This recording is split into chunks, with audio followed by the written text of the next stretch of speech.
like the Epstein files, obviously got released. A lot of more unredacted content got got released, yeah, to the public. And it kind of showed a lot of the conspiracies that people were talking about on a very deep, dark level in ways that I don't even know how much we can even say on here. But if you're even remotely in tune, then you realize that the conversation we had when we talk about like movies and how a lot of it project reality more so than what we're given, in the day Hmm. to day.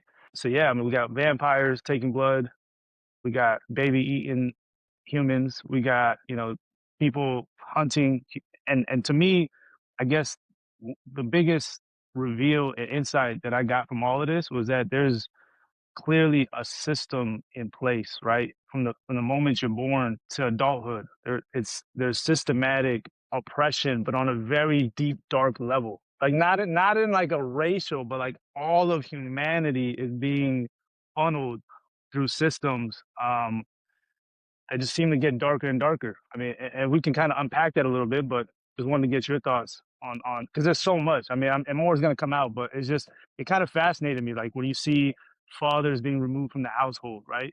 And then you see a lot of the kids that are being abducted are fatherless households, right? And then those kids are being prostituted into the, what I mean? And then you're seeing the Planned Parenthood amongst Black communities, and now you're seeing that there's actually a high demand for Black fetuses that are like it's just like it's crazy, bro. Like the systematic way in which they have propagated the for the betterment of the human being or the empowerment of women or the what I mean, how they utilize these shortcomings and like these uh these vulnerabilities to serve such a very dark intent and purpose.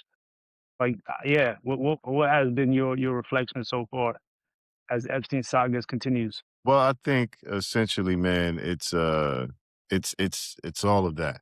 You know, again, like I realize you have brought up that one of the topics might be relationships or whatever, and I always try to talk about that discussion in a way where it honors the reality that there's other forces that are at play.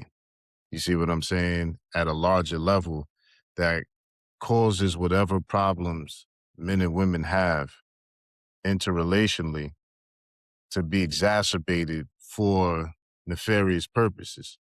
But a lot of times women don't want to accept that. A lot of times men don't want to accept that either. But a lot of times it's mostly women who don't want to accept that. They're playing into, and again, men and women are playing into something that is a larger agenda that's underway. And you could go back to Aaron Russo, who did a documentary where he was talking to one of the Rothschilds or the Rockefellers, and they said that they was the ones that got behind women liberation because they wanted to be able to tax women because they weren't a taxable entity in the society. You see, so they wanted them to get out and work so they could tax them, and then they can take control of the indoctrination of the children.